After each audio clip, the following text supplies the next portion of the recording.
Kicking off the list at number 10, what if the Fantastic Four had not gained their superpowers? Okay, the Fantastic Four, the FF, they got their powers when they were on a space mission, and all of a sudden cosmic radiation entered the chat. Powers were given to them all at the same time, each obtaining a hint of the elements. But what if this space mission didn't go south? What if that cosmic storm didn't get past the spaceship's shielding? Well, afterwards, the rocket group, that's what they're called after, becomes the highest ranking space industry, so even without powers, they're still awesome. But when Mole Man's monsters come along to attack, the team still comes out on top because science always wins. And before we continue on with this list, if you want to go ahead and give this video a thumbs up, that would be so great. It helps the channel out a lot. Or if you want to hit subscribe, our faces will pop up on your feed. How lovely is that?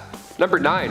What if Spider-Man had rescued Gwen Stacy? Yes, okay, I remember sitting in the theater watching The Amazing Spider-Man 2, which is so underrated as a movie. Side note, it gets way too much for some reason. But when Gwen was falling in the clock tower, I held my breath. I knew what was gonna happen, and to this day, it's one of the saddest scenes in a comic book film. So this what if certainly helped ease that pain. Issue 24 shows us a world where he caught Gwen, and after that, it's beautiful. He proposes, he reveals his identity to her, and on top of that, Harry and Norman reunite. They work it out. All of the wins, look at this. And then when Peter and Gwen do get married at the ceremony, they're doing the cha-cha slide, which I personally love doing. But then J. Jonah Jameson bursts in with a bunch of police officers with footage that reveals Peter Parker as Spider-Man. So at this point, Peter was forced to run for the rest of his life to protect the ones that he loved. I had you in the first half. I know I did. These what ifs are mostly sad. Number 8. What if the Phoenix had not died? Issue 27 of What If again shows us a brighter future. Well, at least it starts that way. In this alternate reality, Jean didn't die. She was actually reborn again, and then when the X-Men have to take on Galactus and Terrax in the Shi'ar Galaxy, she uses that Phoenix Force to get the job done. She puts an end to Galactus, which sounds great on paper, but the Phoenix Force starts to amplify and get a little bit more and more out of control. So she accidentally destroyed a small star and other asteroids, and when she returns to the X-Mansion, she's now in hot water for destroying yet another star. Shadowcat is not pleased, so Jean turns into the Dark Phoenix and takes out Shadowcat, and Polaris, and Cyclops, and also planet Earth, and then shortly after consumes the universe. That escalated quickly, wow. Number 7. What if the Punisher was a hall monitor? Dipping into a more comedic side of things because the last two were just straight tragic, the Punisher as a hall monitor. Short and sweet, and it couldn't get any better. He's watching the halls in a quiet, generic grade school in a typical town in USA. You can find this in Volume 2, Issue 34. It's pretty intense. I mean, it goes for the comedic take, but Frank Castle being Frank Castle in front of any children? That's a nightmare. They thought they were off the hook at the beginning of the issue. The kids reiterate the fact that the Hulk is no longer watching these halls, so they're fine. So once the Punisher sends them to the principal's office after getting caught, the last panel we see is the Hulk in the principal's chair now. It's a short one, but the idea is actually terrifying and hilarious all at the same time. Poor kids. I thought my principal was scary. I thought Mr. Hubert was scary. No, the Hulk is a bit more scary. A bit, just a little bit. Number 6. What if the Beast and the Thing continued to mutate? Volume 1, Issue 37. When the Thing is being mutated from Virus X in the normal timeline, Captain America tells him about MODOK's base, but in this tale, the Thing takes off before he gets a chance to do so. So Captain America and Giant Man raid MODOK's base on their own, then they get the antidote that Bill can now use to cure his cancer. Ben reaches this point when he's evolving, and he ends up releasing all of this cosmic energy that 1, cured himself of Virus X, and 2, cured Alicia's blindness. Double win. Yes. Grimm is happy with the family, and the newly cured Giant Man takes Ben's spot on the Fantastic Four. It's good. This is a good one. We got one. Nice. Number 5. Skin. Skin is part of the Gen X mutants. I know what you're thinking, Amanda, another mutant on this list? Why all the mutants? Well, what can I say? We have a lot of mutant heroes, and a lot of mutants tend to get some of the weirdest powers out there. Also, I just like weird mutants, so I have a lot of weird knowledge about them. It's just how it goes. Skin's power is that he can stretch his skin. He basically has a few feet of extra skin which he can manipulate as need be, giving him some minor shapeshifting abilities as well as enhanced durability. Other than being a little gross, the weird thing about Skin is that his powers don't allow him to stretch his body in general, only his epidermis. His skin is affected when it comes to his powers. His skin also tends to be presented as remaining loose after stretching, so it might stretch well, but it doesn't necessarily have the elasticity, the bounce back that you normally expect when you're talking about skin having, good stretch. Which is, usually you're like, skin stretchy, and then it like goes back. No, not in this case. It's unfortunate, I think. But oh well, he's accepted it. I like that. There's also a fun story where Skin actually learned how to like make himself look normal, but it just takes so much energy. He's like, dude, I'm just gonna be like this and it's fine. Which I love. Just love yourself. That's what it's all about. Number 4, Maggot. Maggot is one of the weirdest mutants out there, although strangely enough, he isn't weird because he's not powerful. He actually can be pretty powerful. He's got power, but from a bizarre source. Maggot has 2 sentient maggots who live inside his digestive tract named Eenie and Meanie, but who can painfully leave his body via his stomach in order to go eat pretty much anything in our world, and after doing so and returning to Maggot's stomach, pass on this nourishment and energy to him, enhancing his strength and his durability. His maggots can also potentially be used like kind of weird attack dogs, where Maggot could, in theory, threaten to devour those who get in his way, although it wouldn't be very heroic of him to do so, of course. I can't help it. Every time I'm thinking of powers, I'm like, what is a villainous way that you could use this which would be so good? That's where my mind goes. Number 3, the Almighty Dollar. The Almighty Dollar is J. Pennington Pennypacker, a minor superhero who appears alongside his fellow heroes on the team, the Happy Campers. They likely get their name from the fact that they all received their powers while attending what Pennypacker thought was a self-esteem camp, but was actually a front for scientists looking to experiment with a device that would grant those exposed to it superpowers. Pennypacker gained the ability to fire pennies from his wrists, which wouldn't be very useful today in Canada, where pennies we don't even make them even anymore, and we all round up our cents. But it was good enough to help him and his fellow campmates rise up and escape their captors, so guess it's not that bad. Number 2, Dupe. Unsurprisingly, yes, a lot of our weird heroes are going to come from the mutant side of things and the X-Men team. Although I don't know if it's ever actually been cemented exactly really what Dupe is at all, never mind if he's truly a mutant. Dupe has to be one of the weirdest characters of all time, especially when it comes to his storylines. Dupe is also weirdly romantic for a floating green alien language speaking creature that was possibly created by the government as a result of an experiment. Why is he on the X-Men again? Yet also, despite this origins, he somehow has a mother. Dupe has been seen having romantic relationships with other characters like Warbird, and even at one point proposed to Kitty Pryde. Kitty did not marry him, just so you know. Number 1, Phone Ranger.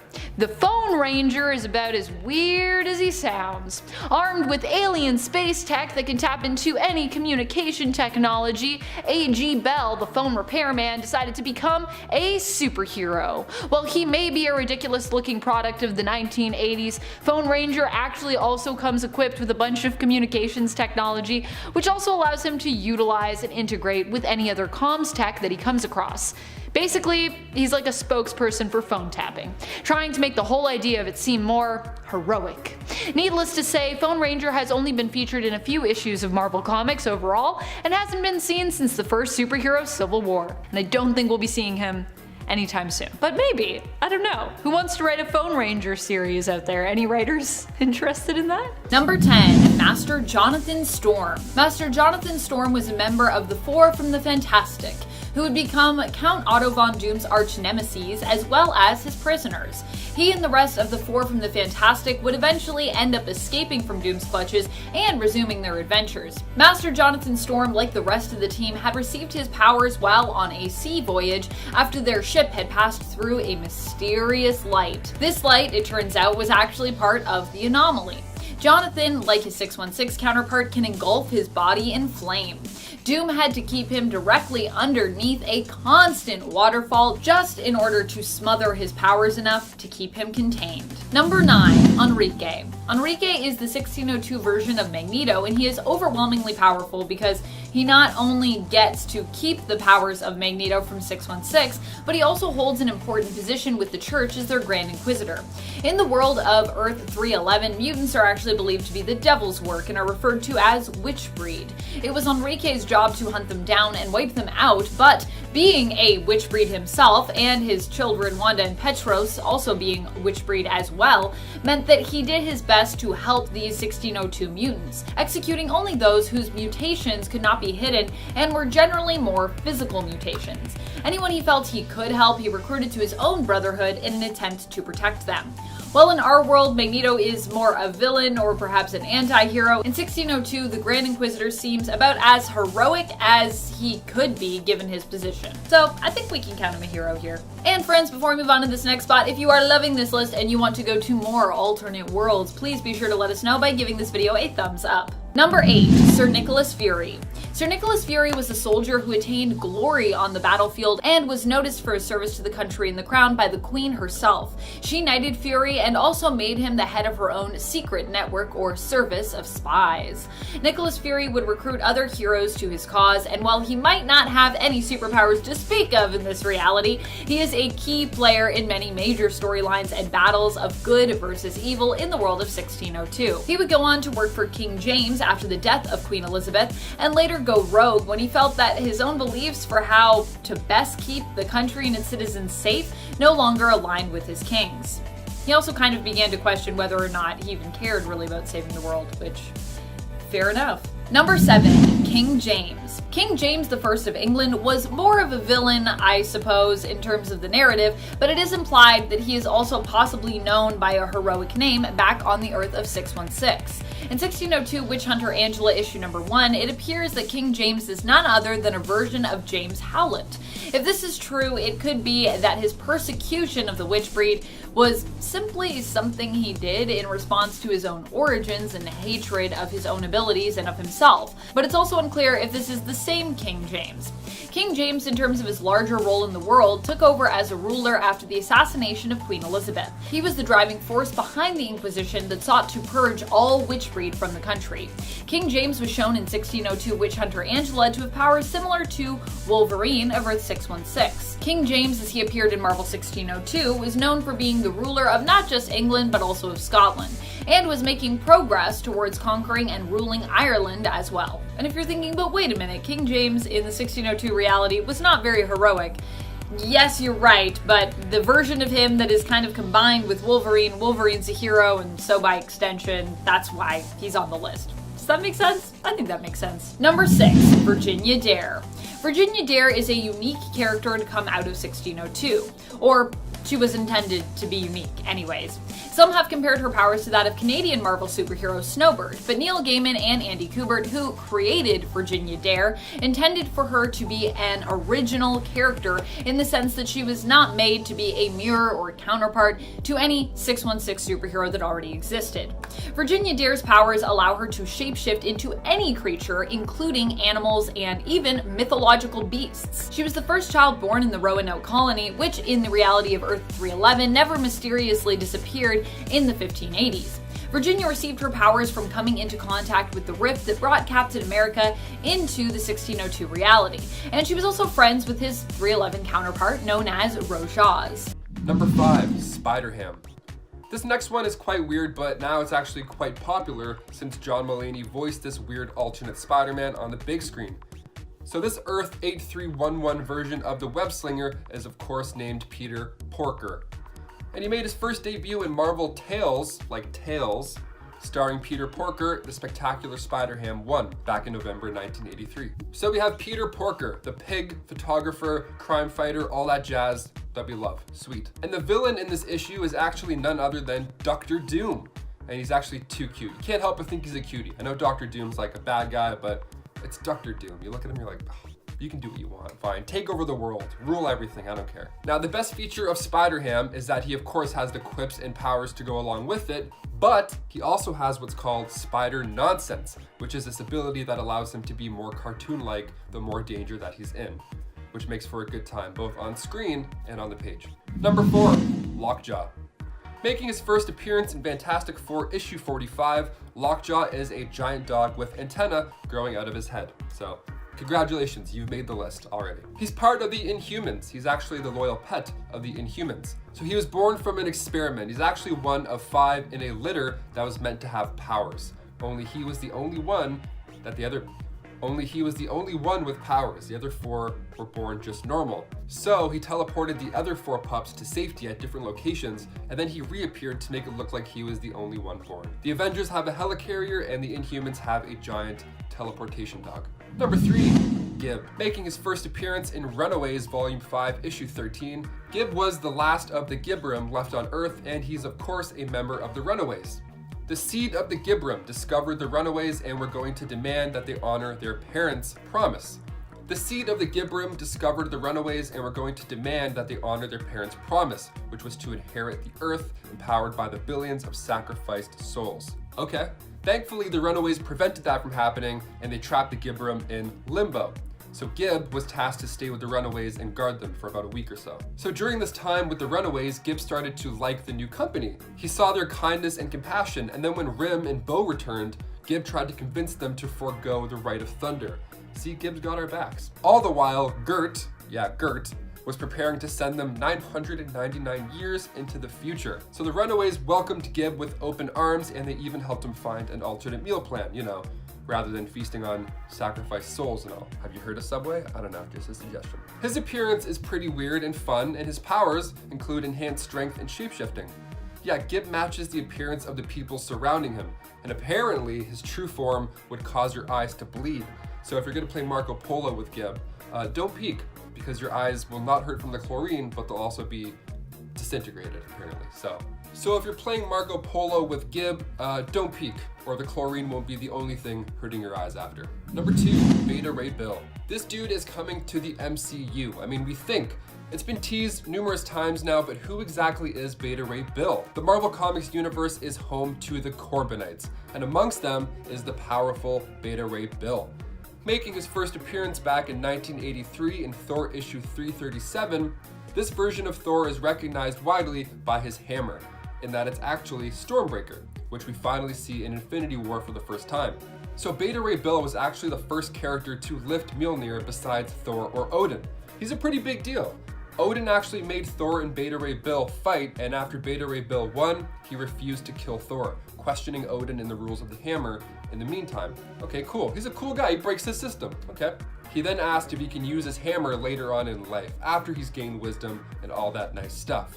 So Odin decides, you know what, I'm just gonna give you your own hammer, and then he gave him Stormbreaker. Bones of a Corbinite were teased in Guardians of the Galaxy, and then his face, we think, was seen in Thor Ragnarok. So hopefully, we're finally getting this guy in action in the MCU soon. And finally, number 1, the weirdest of them all, Hindsight Lad. Carlton Lefroy made his comic book debut in New Warriors Annual Issue 3 back in 1993. He's a computer genius, expert strategist, amateur machinesmith, accomplished researcher, trivia enthusiast, a gifted gamer, all with no powers at all. And under weaknesses, it just says Carlton requires corrective lenses. Like, okay, great. Superman's weakness, kryptonite. Hindsight Lad? Oof, well, with the wrong prescription, he gets headaches. So here's how he became a superhero in the Marvel Universe. Carlton figured out that his neighbor, Robbie, was secretly the superhero Speedball. So this dude threatened to tell everybody unless he was allowed to join the New Warriors. Yeah, just like that. So meet Hindsight Lad. I wish this guy was in the MCU. I mean, I would love to see him and his helmet just get rocked by Thanos. He's like, excuse me, sir, you can't take the stones, because technically if you do, then bye, see ya. He looks like a guy who's always worried about feeding the meter. He's like, I gotta go, what time is it?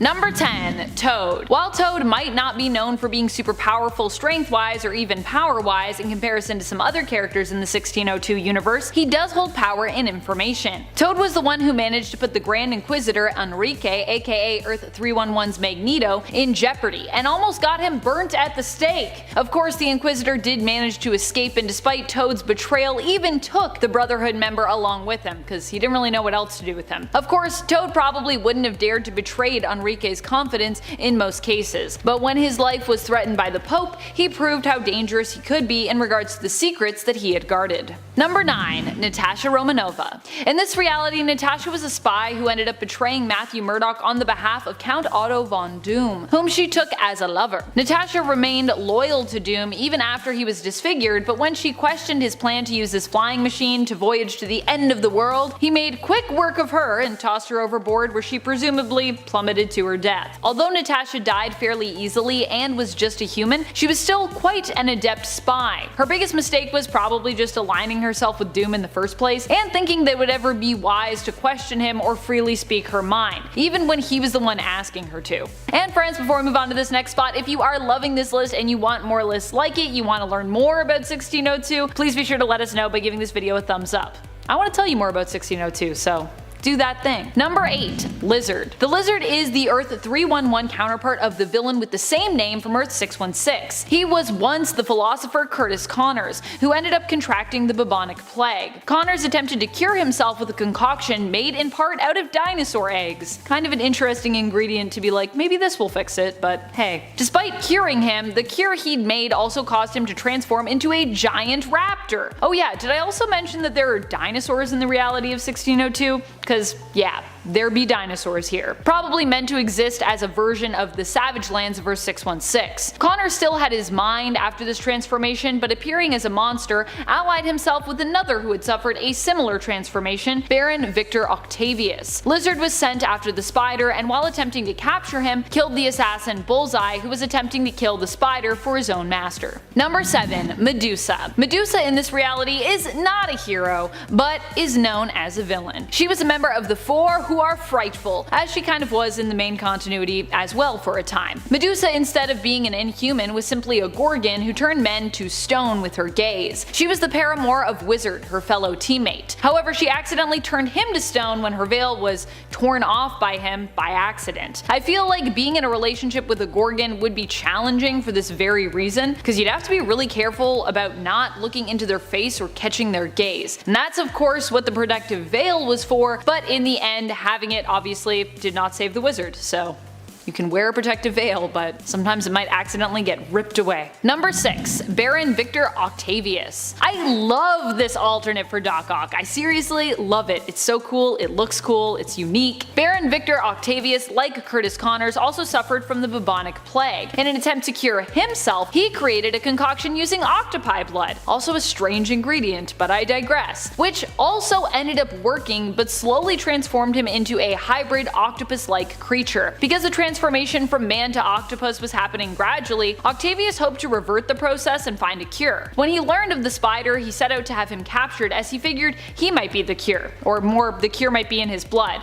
It's kind of Morbius? Mobius? Man, which one is the vampire one? No, Mobius is DC, and Marvel, because there's Agent Mobius. Morbius is the vampire one. It's kind of like a Morbius thing actually, because I think Morbius also believed for a time that the cure was in like Peter Parker's blood for his own disease. But he ended up going after the Spider after he had already run mad experiments on captured humans and Witchbreed. Witchbreed are actually Earth 311's version of mutants, in case you didn't know. In the end, Victor would fully transform and believe that he had actually evolved into something more superior, embracing his new form. I think he went a little crazy. However, this was short-lived, as he ended up defeated by one of his scientists, Henri Lepim, who rebelled against him while in his giant form, squashing Octo Octavius with his ginormous foot. What a way to go. Ugh. Number 5. Hulk 2099. John Eisenhart this time around made his first appearance in 2099 Unlimited issue 1 back in 1993. This is the future, of course, one of many alternate Marvel futures where heroes are simply no more. But fear not, as we still have cults.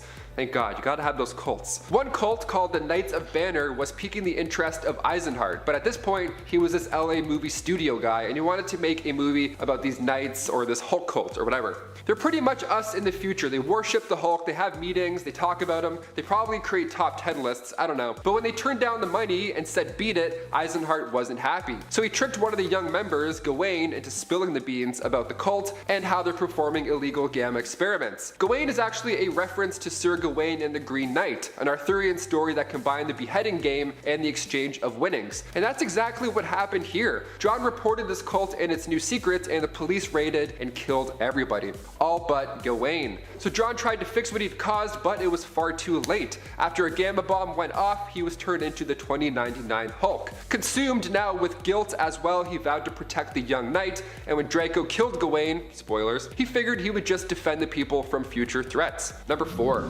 Compound Hulk. First appearing in Hulk Volume 2, Issue 30, Clue is a smarter version of that Grey Hulk that I mentioned earlier in this list. He's an advanced clone rather, created by Xemnu. Now Clue was the result of a cloning gone wrong, classic, and then when Clue and Xemnu were fighting Red Hulk, Impossible Man came in, he was watching the whole thing, and he used his powers to merge both of those guys into the compound Clue. He didn't last long at all, but anytime the words merge and Hulk are in play, it's bound to get weird.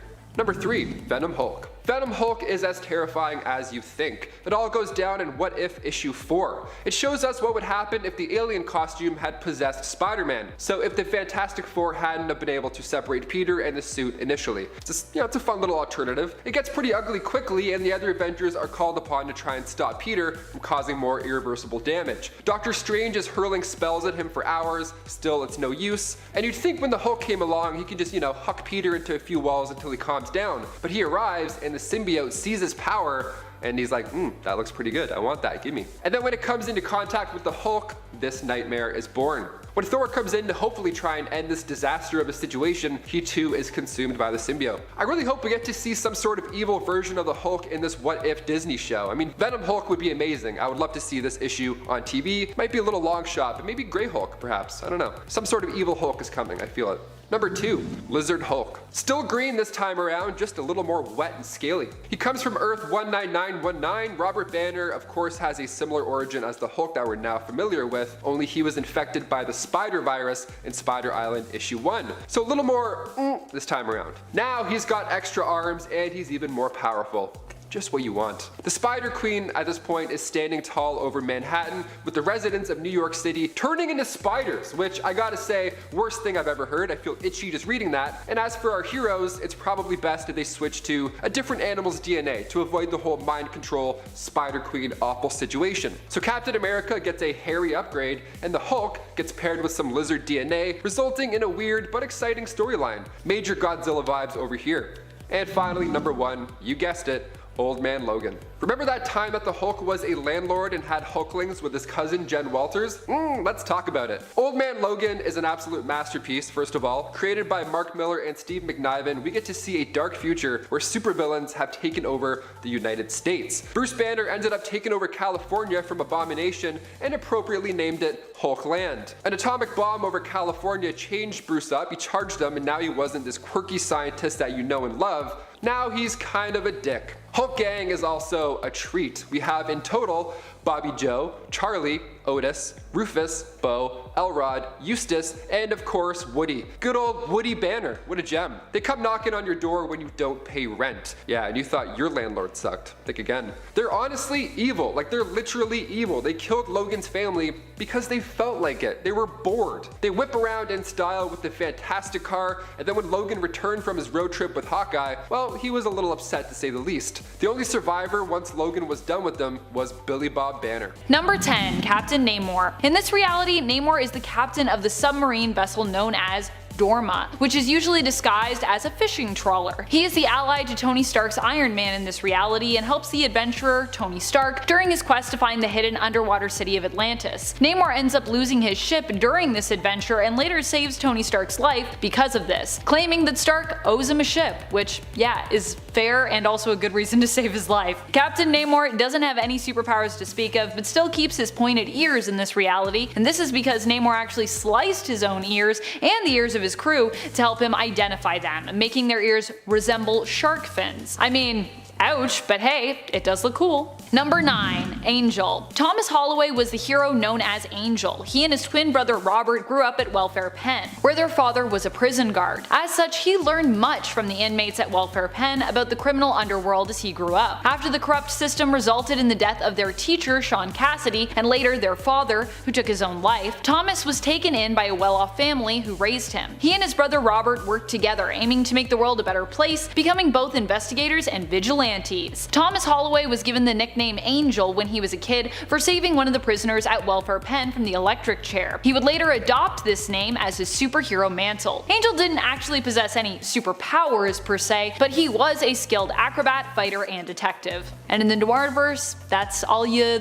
really need here. And friends, before we move on to the next spot, just a quick reminder to click that like if you want to hear about maybe more from the Noirverse, or maybe just more from alternate realities in general. Ooh, alternate realities. Number 8. Wolverine. Wolverine in the Noirverse is still pretty powerful, but is not a mutant with powers in this continuity. Still, he does fight with his signature trademark weapons, his claws. Except that the claws we see him brandish in the alternate reality of Earth 90214 are weapons and not actually his own bones. Wolverine, oddly enough, has two different backstories in Noir, and it's never really explained as to if they actually connect, are related, or rather which is considered to be the actual true one in this continuity. In one series we see him as a bootlegger who spends most of his days intoxicated, and in another he is known as a hard-boiled detective with a dark and troubled past. Either way though, he's still tough as nails and the best at whichever he does. Number 7. Mr. Castiglione, or Frank Castle as he's also known in the Noir universe. Frank Castiglione Sr. was a single parent who returned home to New York City after fighting in World War I. His wife had died from cancer, and so he was left to raise their son Frank Jr. alone. Instead of wearing his skull vest or t-shirt in this reality, this version of Frank actually has a skull tattoo on his chest. Pretty badass. He attempted to protect and train his son when their family got tied up in a gang war. Mr. Castiglione is an experienced fighter and firearms expert, similar to his 616 counterpart, but just based in the Prohibition era instead. Number 6. The Demon. Kurt Wagner here is more of a neutral figure, really, if that. But in the main continuity of Earth 616, Kurt is considered a hero and a member of the X-Men, and so for that reason we're just gonna count him here as a hero for the purpose of this list. Kurt the Demon Wagner, as he's known in this reality, claims to be the world's greatest escape artist. He ended up being hired by Weapon X, which in the reality of 90214 is tied to the German government, and was working to capture the American spy Mimic. He made his first appearance in X-Men Noir: The Mark of Cain in issue number 1. Number 5. Exiles. The alternate Daredevil of Earth 181 is a version we see in the Exiles. Any reality where Daredevil serves the Kingpin to me is weird, which is why this version makes our cut. After serving on the Weapon X team at the behest of the Timebreakers, this version was held captive in a crystal palace, instead of being sent home as promised. However, when he did return home, we learned that Daredevil on Earth 181 is a brutalizer who works for the Kingpin and seems to genuinely enjoy violently attacking his targets. Number 4. 1602. The 1602 version of Matt Murdock is kinda weird in the sense that he became blind and received his powers from venturing into a cave and eating green, glowing goop that he found there. The whole point of this version of the story is to show how fearless of a character Matt was, but still, it's pretty weird, even given how fearless he was, that he'd ingest mysterious glowing green goo. That sounds like it could be slightly crossing the line from fearless to just plain stupid territory. Of course, sometimes those two traits do go hand in hand, so fair, I guess. Needless to say, it all worked out in the end, as that is where 1602's Matthew Murdock, also known as Sir Devil or the Bard, got his powers from.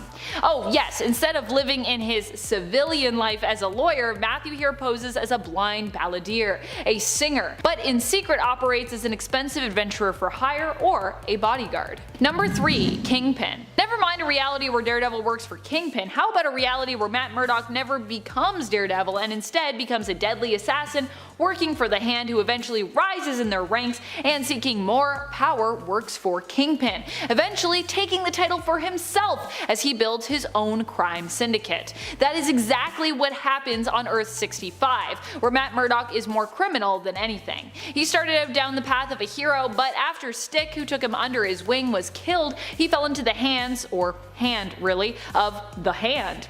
This set him down a dark path towards villainy as he became more and more obsessed with power. Number 2. Earth 666. On Earth 666, Daredevil is a literal devil who dares to join the other undead heroes to assemble as the Avengers of the Undead. We don't know much about this alternate version as he's only made an appearance in a few issues, but we can assume his abilities are similar to his 616 counterpart, with one of the major differences from 616 DD being that he actually appears to be a real Red Devil with giant horns coming out of his head. You can catch this alternate version of the hero in the 2010 Secret Avengers series in issues 33 to 36. Number 1. Deer Devil.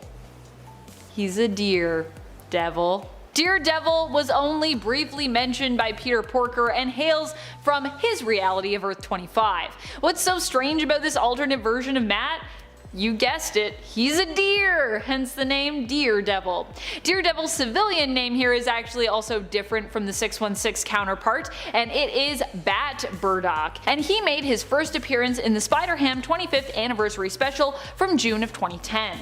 Daredevil was one of the heroes who Peter Porker got to know along the way as he transitioned from just being a regular young pig to the hero SpiderHam. As Peter Porker reminisces on his past, we see Daredevil's head among the other characters that SpiderHam has encountered. Number 10. Angela. Angela is just confusing when it comes to her history. She was basically retconned into being Thor's sister, but originally was not even part of the Marvel world and was a character from Spawn. Neil Gaiman and Todd McFarlane both created her together, but the two ended up in a legal battle over the rights to the character, which Gaiman won. Neil Gaiman then sold her rights to Marvel. Angela is a half-angel who it later turned out was Thor's half-sister, but who had not known of her true heritage, nor had her parents Odin and Freya known of her survival, believing that she died as a baby. In honor of Neil Gaiman, Marvel also had an alternate version of her become the main character of a follow-up Secret Wars 1602 Angela the Witch Hunter, which makes sense considering that Neil Gaiman himself made the 1602 reality. Number 9. Groot. He might not seem weird now that he's an MCU success story, becoming famous alongside his fellow weirdo hero team in the Guardians of the Galaxy movie, but when you think about it, Groot is a pretty strange character. He's basically a sentient tree who can move around and only speak 3 words. I am Groot. Though even more bizarrely through these 3 words, he seems to be speaking a whole other language. Initially, Groot wasn't even a hero. When he first was introduced in the 1960s, he was an alien tree invader seeking to experiment on the human race. However, in the 2000s, he would end up becoming repurposed like other members of the MCU Guardians team and end up becoming known as one of the heroes. So his whole history is actually pretty weird too. Now it's been retconned that his original appearance wasn't even him, but another Groot. He could also communicate using more than 3 words in that original appearance. And before we move on to this next spot, if you love Groot as much as I love Groot, as much as we all love Groot, don't forget to give this video a thumbs up. It really does help. Number 8. Eye-Boy.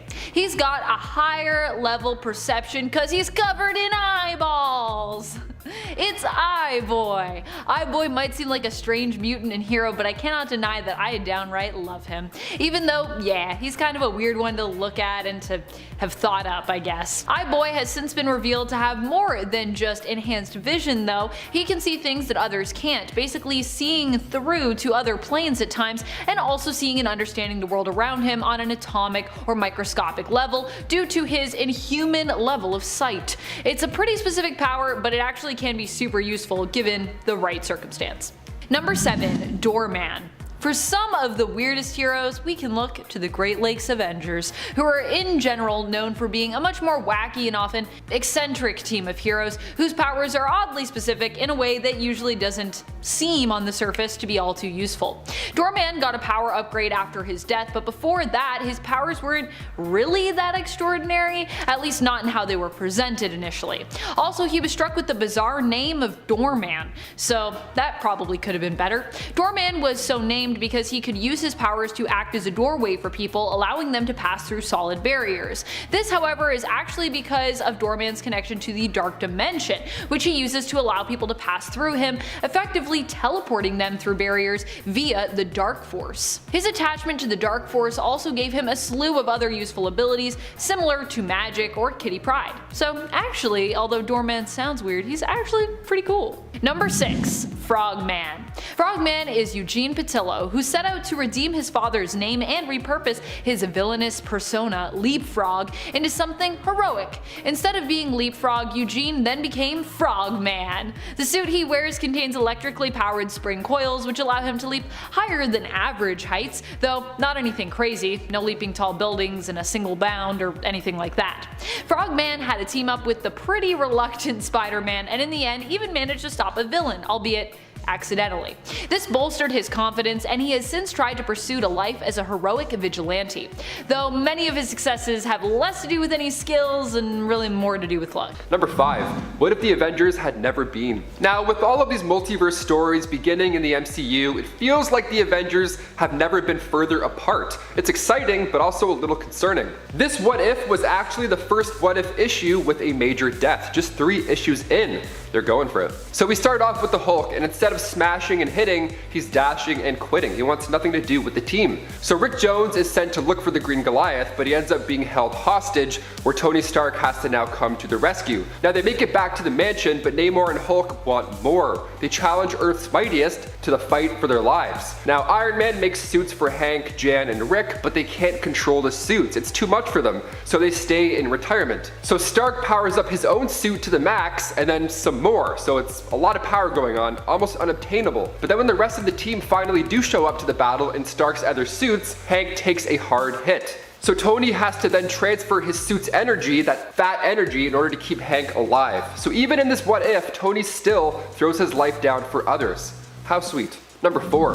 What if Professor X had become the Juggernaut? In this reality, Professor X is the one who becomes Juggernaut and gets buried in the Temple of Sidorak. Now this caused him to go down a completely different path when it comes to the X-Men, because after this, well, he never created the X-Men, so now the Fantastic Four has to go against Magneto. So after Professor X Juggernaut head digs his way out, he discovers his telepathy was now much stronger with the added powers. What a treat. I mean, not really. He ends up taking over the country with his own X-Men posse to enforce these anti-human laws. Cyclops even sides with Magneto at this point because he's like, okay, at least this guy can block Xavier's telepathy. And it all comes down to this final confrontation with Cyclops and Xavier. They're battling it out on Asteroid M, and Cyclops is trying to remind Xavier about the vision, the original dream, with humans and mutants living together in perfect harmony. Doesn't that sound lovely? And then before he could really consider it, the ground beneath him exploded and he got launched into space forever. Oof! Number 3. What if Loki had found the hammer of Thor? The final issue of Volume 1 of What If, again, something we're kind of close to seeing in the MCU, especially with Loki Season 2 being confirmed. These timelines are about to be really enjoyable, and we might get a hint of this, I think. So Donald Blake ends up not finding the hammer because Loki tossed it into the woods, and then the Saturnians wiped out Donald. So Thor wakes up in the land of the dead, memory not included. This is all bad for Thor. It's not so much Loki using the hammer, he just alters the hammer's location, and then Thor's altered future is now a stressful one.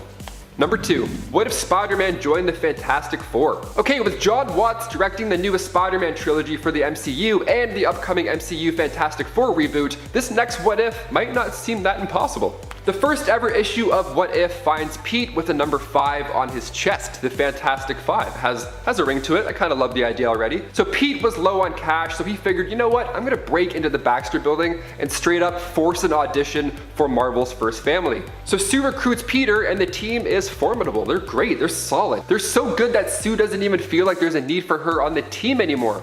There's always something sad. Don't do it, Sue. She ends up choosing Neymar as her other half, even joining him in his kingdom under the sea. Now she did love Reed as well, but her departure from the team just made it work better with the fishy guy. Now if you want to see more of that altered storyline, because it is quite intriguing, jump ahead 20 issues once you're done this epic kickoff. And finally, coming in at number 1, what if somebody else besides Spider-Man had been bitten by the radioactive spider? This is perhaps one of my favorite what ifs because I genuinely have thought about what would happen if I was Spider-Man. I work for Top 10 Nerd, of course I'm going to daydream about this. Thing is though, I'm afraid of heights, so it wouldn't exactly be smooth sailing. But But I can dream, right? Even in the Marvel Universe, other big names can't handle the webs. In this What If, we see Flash Thompson, Betty Brant, and John Jameson each get a swing at the sticky life. So Flash gets bit, and then he decides to take a crack at professional wrestling with the new muscles and all. Now, he may have underestimated his strength because he kind of accidentally killed the guy. You should have tapped. Oops. Next up, Betty Brant gets bit, and I had to admit her costume is for sure the most stylish. Very good, makes for great Instagram posts, sure. But when she runs out of web fluid making TikToks, the thief who took Uncle Ben's life was easily able to get away.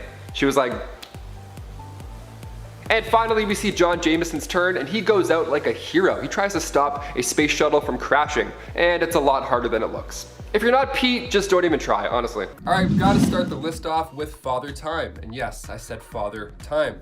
No better gentleman to start off with. So he made his first appearance in Blonde Phantom Comics issue 22. He was referred to as the Dispatcher of Destiny. Cool nickname. And he even went hand to hand with Captain America at some point as well. And at one point, he even scrapped Captain America. I would love to see Father Time fight Captain America also. I'd pay like $60 easy to watch that movie. He was the protector of time, so his job was to commemorate significant events. And his way of doing that was by making a nice little collection of legendary people and then grabbing them and putting them into another dimension for their safety. What a weird way to do things. Yeah, he tried to kidnap Captain America in order for him to be a legend. Like, you're doing great. He did similar things for other legendary Americans too, like John Henry and Uncle Sam.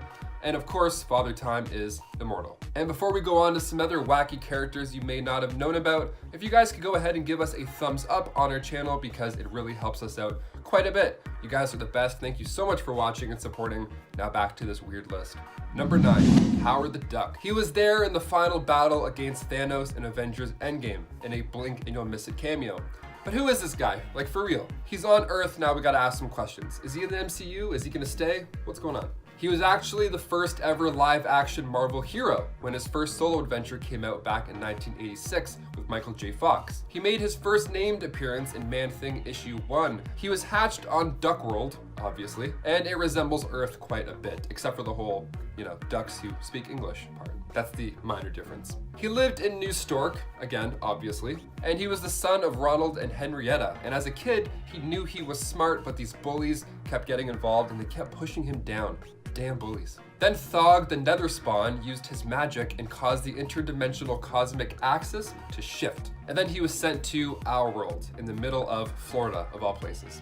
I feel like if that Florida headline came out, people wouldn't be too shocked. They're like, Howard the Duck? What month is it? We wouldn't be shocked at this point, that's all I'm saying. 2021, bring on Howard. Number 8, 3D Man. Okay, for this next one, make sure to put on our 3D glasses. It's gonna get trippy and also pretty weird. Meet Charles Chandler. He made his grand entrance in the world of Marvel Comics back in 1977 in Marvel Premiere issue 35. Honestly, this guy could drop a live action movie tomorrow and I still wouldn't see it in 3D. No chance. Even if James Cameron did it and had like every great actor, I'd be like, no, it hurts my eyes. It hurts my eyes, I'm sorry. You hurt my eyes, 3D man. I don't like you. So he's an American test pilot who got his powers from radiation after an explosion while escaping Skrulls. His image was imprinted onto his brother's glasses because of the explosion. So now when his brother Hal focuses, Charles can come back as this 3D man. Honestly, I hope we see this movie soon. I feel like John Hamm would kill it, like unironically. He would show up and do it. Everyone would give him shit online, and then it would make like $7 billion. Number 7, Squirrel Girl. Doreen Aline Green, awesome name. She made her first appearance in Marvel Superheroes Volume 2, Issue 8, and she began a hero after suffering a modification in her genes that granted her squirrel-like abilities. So she thought she was a mutant for sure. Like, she thought that was the case for a while, because, the whole tail and all. But then when she turned 10, she realized she can talk to squirrels. I mean, sure, that's kind of weird, and maybe it's enough weird to get her on this list, but she's pretty awesome. Like, on her first adventure, she saved Tony Stark. She's great. And it was actually speculated too that her and Wolverine were a thing at one point. Because in Wolverine issue 8, Emma Frost had entered Wolverine's mind and literally found a room called Sexual Fantasies. Emma says, I know I'm gonna regret this, and maybe she was right, because when she opens the door, she sees a Squirrel Girl standing there in this Sexual Fantasies room. So there's clearly some history there, or there's about to be some history there. Number 6, Throg. The Frog of Thunder, ladies and gentlemen, of course they're in this list. Simon Walterson made his comic book debut back in Lockjaw and the Pet Avengers issue 1. And this version is quite noteworthy, okay? So he started off the usual way a Frog of Thunder starts, you know, a college football star at Mississippi State University. After being drafted, a knee injury left him unable to play anymore, and as if things couldn't get worse, he lost his wife, and after battling depression, decided to take his pain to a witch to connect to the afterlife. Super relatable, we've all been there. So he was able to communicate with his wife, and then he wasn't able to pay this witch after he was done. Dine and dash on a witch. Buddy, good game. So now this very upset witch, who has to pay her phone bills and doesn't have any moolah to do so, decides to get a little payback and turns Simon into a frog. Yep, he was soon given the name Puddle Gulp after meeting the other frogs of New York. The other frogs of New York is what I said, yep, absolutely. And then he comes across a small piece of Mjolnir, and then there you have it. The Frog of Thunder has risen. And if you haven't seen any of Throg, you gotta check it out, because it's quite riveting. Number 5, Captain Benjamin Grimm. Like Master Jonathan Storm, Captain Benjamin Grimm also ended up imprisoned by Count Otto von Doom. But where Jonathan was kept beneath a waterfall, Grimm was confined to a room so small he could not even sit in it. For years, he continued to thrash against the walls, and eventually, he managed to put a tiny crack in the wall of his cell. This crack would prove to be Grimm's salvation, allowing him to escape his cell and free his fellow teammates, who then were able to join up with Sir Nicholas Fury, who was also there at the time and eager to rescue his old friend Sir Richard Reed. And if you're wondering how a tiny crack did that, well, the tiny crack was obviously the beginning of everything falling apart in his cell, so yay. Benjamin, like his 616 counterpart, has a body that is incredibly strong due to his rock-like form. He was also the captain of the ship the four from the Fantastic sailed on when they got their powers, named, of course, the Fantastic. Hence why they're the four from the Fantastic. Get it? Number 4, Stephen Strange. Or Dr. Stephen Strange if you want. Stephen Strange was taken prisoner by sailors, being sold by them to a doctor from whom he learned many things both of science and of medicine. While on a mission to retrieve herbs for his master in exchange for his freedom, venturing up into the mountains, he ended up almost dying, but fortunately was saved by the members of a monastery. During his time there, he learned the mystical arts, and after recovering fully, he was able to complete his mission, returning with the herbs for the doctor in order to gain his freedom back. He would end up becoming the physician to the Queen of England, Elizabeth I, and would connect with Yuada, the Watcher, gaining knowledge that he could only speak of after his life had ended. Now, knowing that this was the only way for him to pass on the valuable knowledge that he had gained to other heroes of his world, he allowed himself to be executed. Once he had been beheaded, his wife, Clea, retrieved his head so that she could commune with her late husband in death to learn of the knowledge he had been given. It's all pretty powerful, I think. I think if you can die and then still be like a really cool hero and like help people after you die, that's pretty powerful to me. Number 3, Hulk. David Banner is the 1602 version of Bruce Banner, aka the Hulk. He would take the place of Sir Nicholas Fury in King James's court after Fury betrayed and abandoned the new king. Initially, Banner was all for eradicating the witch breed and actually believed wholeheartedly in his mission, but after being exposed to the anomaly's energy while shielding his colleague and friend Peter Parquois, he found himself transformed into the creature known as the Hulk. He and Peter had been sent to the Americas to hunt down Fury and kill him on behalf of the king, but after this transformation, David began to question his loyalties and his beliefs. He would eventually return to England to surrender, but during his execution would actually transform into the Hulk and then kill King James. So I feel like if you kill a king, you're pretty powerful as well. I mean, the Hulk is just powerful in general. I think we can all agree. Number 2, Angela the Witch Hunter. As we learn in the main continuity, Angela of Earth 616 is actually Thor's lost sister. But in Earth 311, Angela was introduced as merely a mortal witch hunter who was tasked with hunting down and eliminating witch breeds on the behalf of King James.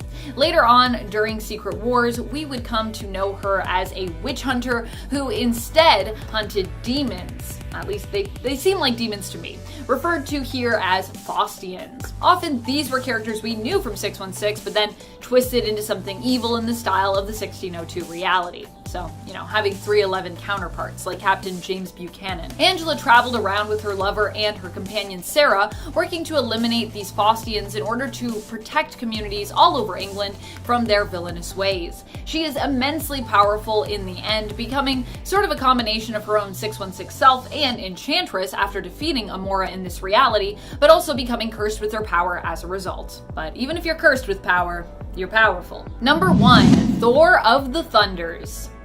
Or just Thor, or Donald the Ancient One. Donald the Ancient One is the old member of the Templar Order who ends up forced into becoming the mortal host for the pagan god known as Thor of the Thunders. This transformation happens when Donald is forced to defend himself and those he travels with while transporting the Templar artifact disguised as a stick that is really Thor's hammer Mjolnir.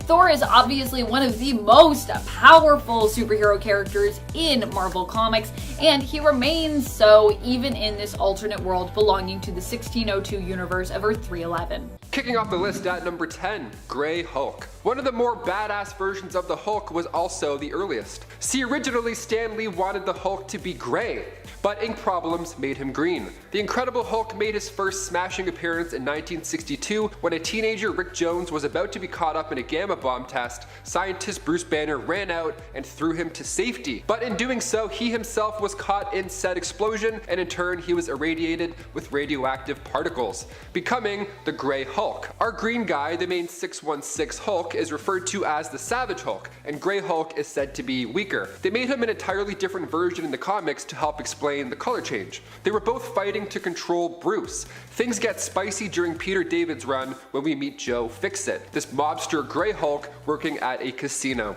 Imagine this guy asking you for your ID. I would bring 5 pieces and a passport just to be safe. So intimidating. And his hat too, like he looks friendly, but he also looks like when he shakes your hand, he's gonna break all your knuckles.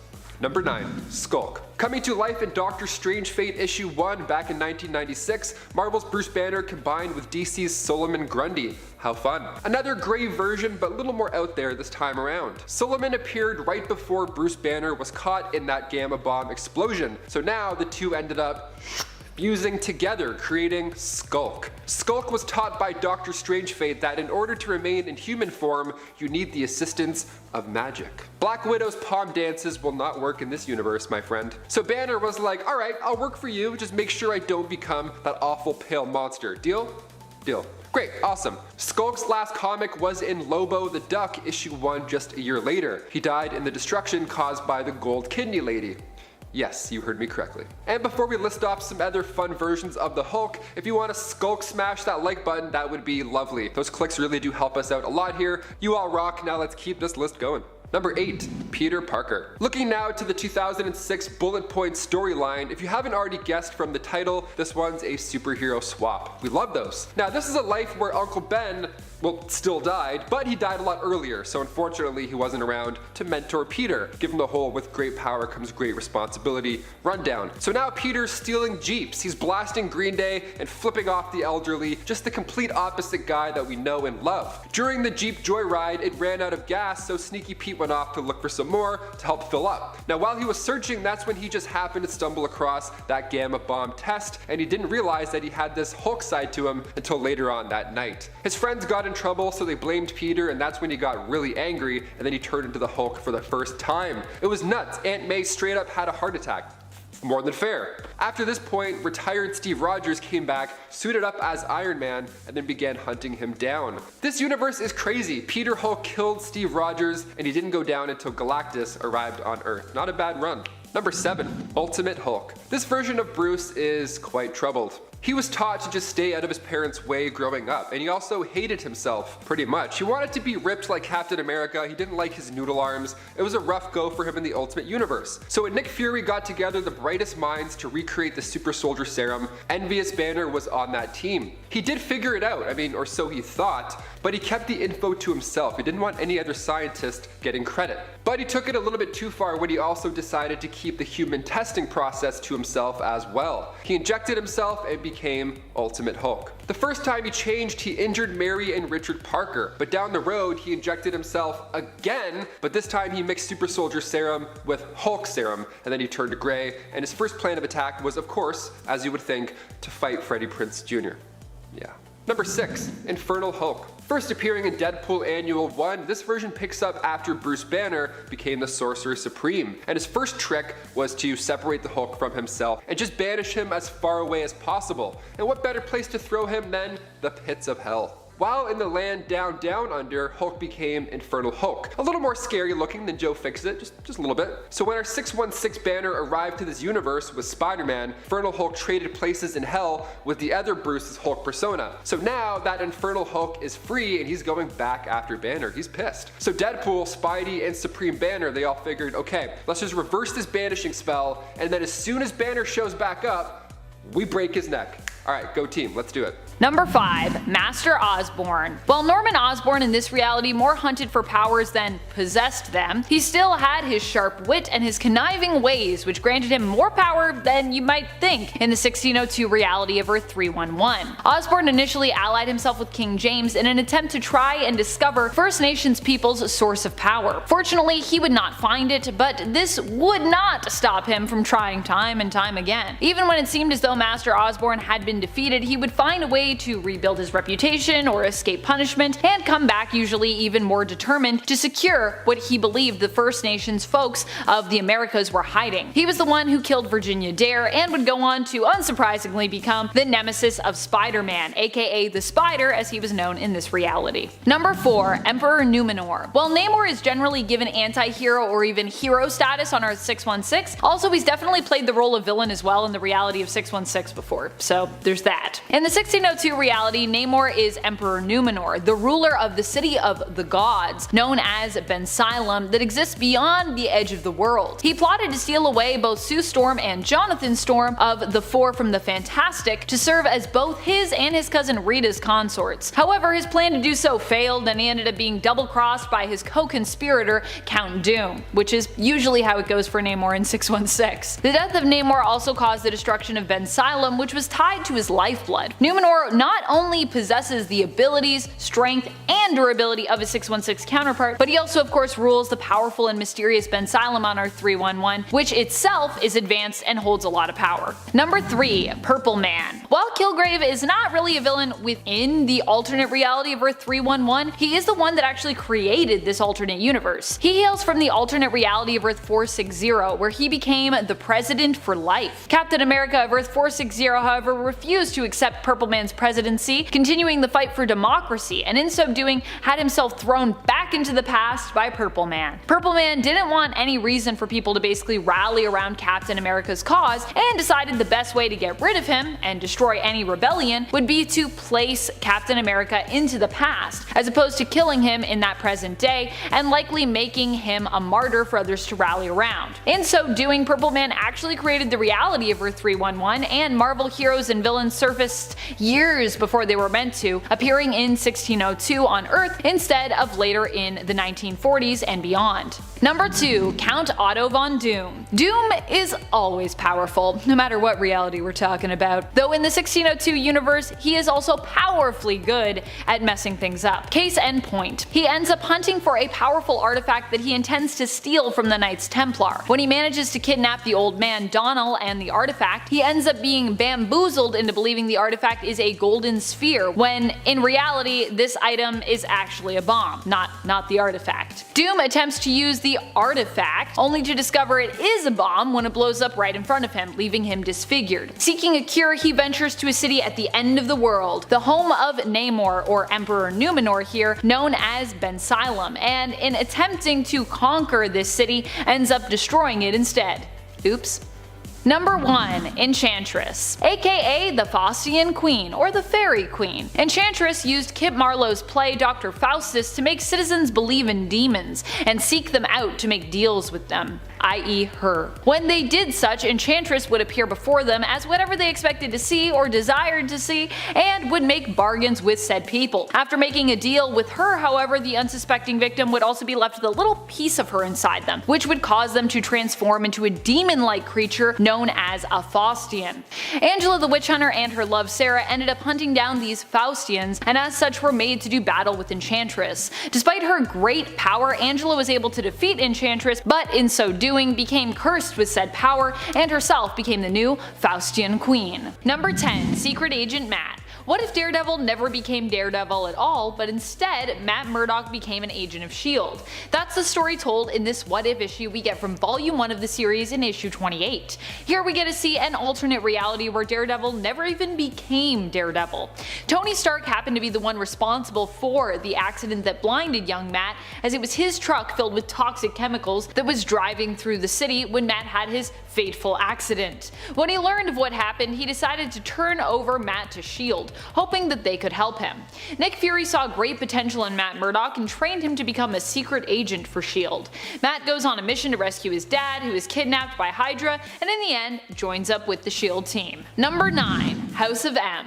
Although Daredevil wasn't one of the main players in the House of M storyline, an alternate reality created by Scarlet Witch, he still existed in this reality. Here Matt Murdock was still a lawyer and was even lucky enough to tangle with She-Hulk. Despite the fact that he and She-Hulk are both lawyers, they don't really team up a lot in the main continuity, nor are they a couple. But in House of M issue number 3, we learn of a rumor floating around the Jade Giantess She-Hulk that she has the hots for Matt, and that both lawyers have been seen canoodling in and around the courthouse. What a scandal. And friends, before I move on to this next spot, if you are loving this list and you want more good Top 10 Nerd content, you need to check out our newest channel, Top 10 Nerd Elite. Go on over there, hit that subscribe, go to a video and type a little comment and be like, hey Amanda, I'm here, I did it. Number 8. Dare the Terminator. Dare the Terminator comes to us from the Amalgam Universe and is a combined version of both Marvel's Daredevil and DC's Deathstroke the Terminator.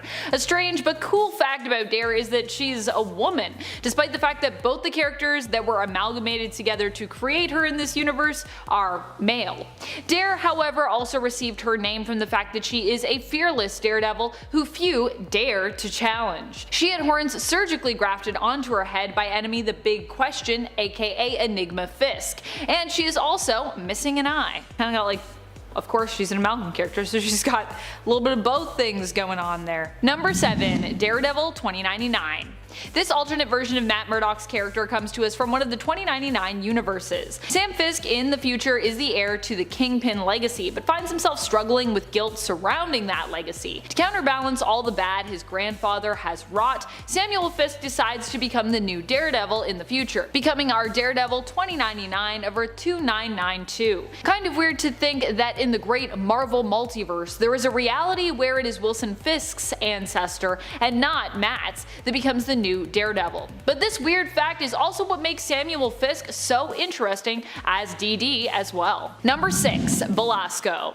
On Earth X, there are actually a few different versions of Daredevil. Most people probably think of the actual character who appears severely depressed and to kind of crave his own death, who goes by the name Daredevil, but there are actually a few others besides. One version is also an alternate of Nightcrawler, Kurt Wagner. This alternate version of the character ends up becoming Belasco, but later settles down in Hell's Kitchen, choosing to operate as a hero for a time and protecting that neighborhood. So he's literally a red devil of a demon man running around Hell's Kitchen, acting as its guardian. A pretty cool Earth 9997 visual reference or alternate to Earth 616's DD. Number 5. White Widow. White Widow is Felicia Hardy. She, like her 616 counterpart, usually anyways, doesn't really have any superpowers in this universe of Earth 90214. She also becomes infatuated with Spider-Man here, but is primarily involved with various villains and mob bosses. Before all of that though, she was the lover of Benjamin Urich, and acted as his contact when it came to gathering evidence on various officials and basically looking at all the corruption that was going on in the city. She managed to gather this information through her club, the Black Cat. After Urich's death, Felicia confronted his murderer, the Chameleon, who was disguised as Jonah Jameson, Urich's employer,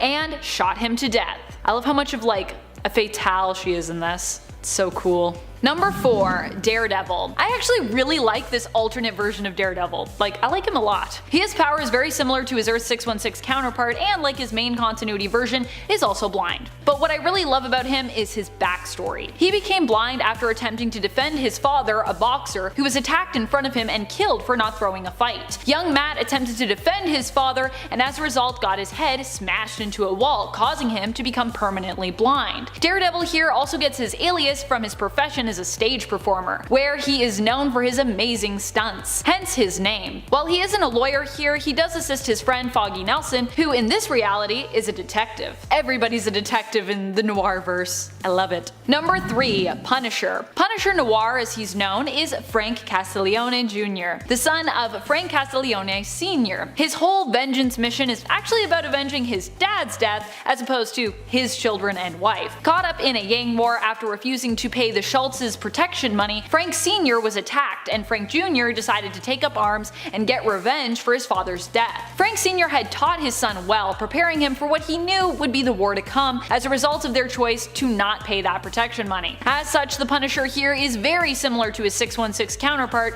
when it comes to his skills with weapons, tactics, explosives, and hand-to-hand combat. Number 2. Iron Man. Iron Man doesn't have any superpowers of his own, but instead relies on technology for his super abilities, like on Earth 616. Although I think on Earth 616 now Tony might have some actual powers attached to his body, but yeah, I think he can control tech. Tony comes armed with his own Iron Man armor here in the Noirverse. Initially, he was on a hunt for the Jade Mask, which he believed would cure his unexplained heart condition, as opposed to relying on the electrical device which kept him alive. He would be betrayed on this expedition and later team up with Captain Neymar on his ship, the Dorma, to search for the lost city of Atlantis. In the reality of 90214, Tony's father, Howard, is also revealed to be the supervillain Baron Zemo. What a twist! Betrayal after betrayal for Tony here. Number 1. Spider-Man. Spider-Man in this reality does still have his powers, but is also known for being a decent investigator besides. He would go on to take on such villains as the Goblin, who in this reality is a powerful mob boss. The Goblin was also the one responsible for his Uncle Ben's death here, which is a part of his vendetta against him. It's personal, like it usually is with Goblin in most other realities for Peter besides.